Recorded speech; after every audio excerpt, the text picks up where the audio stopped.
Hello everyone, welcome to the Learning Royal. Today we'll be taking a look at AMC 8 2020 problems 11 through 15. So let's begin. Problem number 11. After school, Maya and Naomi headed to the beach 6 miles away.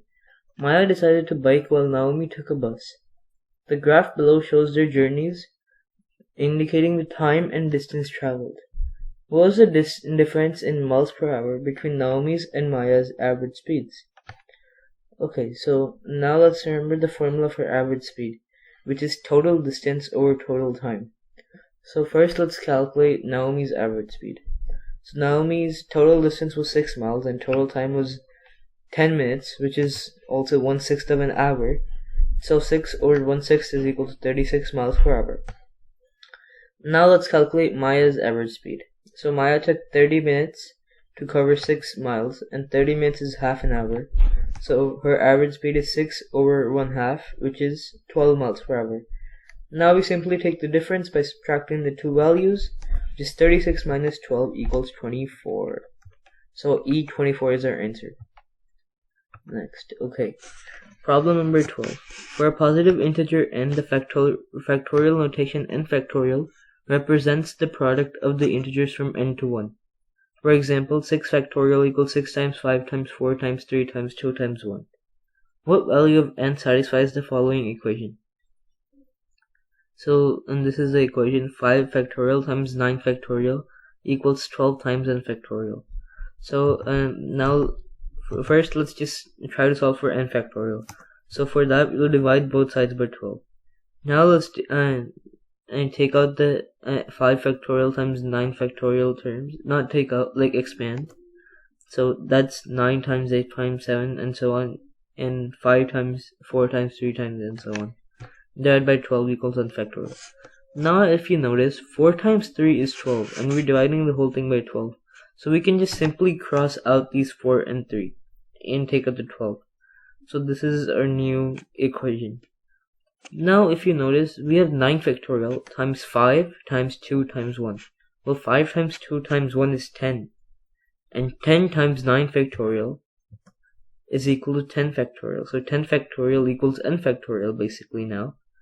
And since n factorial is 10 factorial, n is equal to 10. So our answer is 8, 10. Next problem. Problem 13. Jamal has a drawer containing 6 green socks, 18 purple socks, and 12 orange socks. After adding more purple socks, Jamal noticed that there is now a 60% chance that a sock randomly selected from the drawer is purple. How many purple socks did Jamal add? So, and right now, we can form a ratio in this. So since we know there's a 60% chance after he adds the socks, so that after he adds the socks, the ratio will be 18 plus x, that's how many purple socks there will be, when x is the number of purple socks added. And the total number of socks will be 18 plus 12 plus 6, that's the original total, plus x.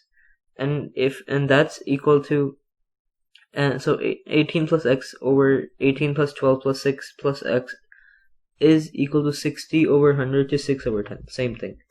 So this is our equation. So 18 plus 12 plus 6 is equal to 36. We just simplified that. Now we can simplify this equation further by cross multiplying both sides. So then we get 180 plus 10x equals 216 plus 6x. Now we can combine like terms on both sides. There'll be 4x equals 36. And then we can divide both sides by 4. And that'll be x equals 9. So our answer is B, 9. Next problem. Problem number 14. There are 20 cities in the county of Newton. Their populations are shown in the bar chart below. The average population of all the cities is indicated by the horizontal dashed line. Which of the following is the closest to the population of all 20 cities? So we know that the average is around 4.75 thousand, as we can see from the dotted dashed line. So we'll write that down. Average is approximately 4,750. Now, because we know that average of something is equal to the total amount divided by the total number of items, so we can also conclude by that equation that the average times the total number of items is equal to the total number of amount. Since we know there are 20 cities and their average is 4750, we can multiply the two numbers to get that the total population is approximately 95,000. So, D 95,000 is our answer. Next question. Question number 15. Suppose 15% of x equals 20% of y. What percentage of x is y? Well, now we can simply form a linear equation here, because we know 15% of x equals 20% of y. So that will be 15 over 100. Wait a second. 15 over 100 x equals 20 over 100 y. Now, since we want to find the percentage of x in terms of y, I mean y in terms of x. So because it says what percentage of x is equal to y, we'll multiply both sides of the equation by 100 over 20. Now we have y equals 15 over 20x. Now there are two ways to solve this. Either we can evaluate 15 over 20 to get 0.75, or we can just multiply this whole fraction by 5 times 5 over 5, which will give us 75 over 100, or 0.75x. I just used the first way. So we have y equals 0.75x, and due to this we can conclude, because 0.75 is 75%, y equals 75% x. So our answer, wait a second, I accidentally put the box at the wrong one. Our answer is C, 75. Thank you for watching this video. I hope you enjoyed it.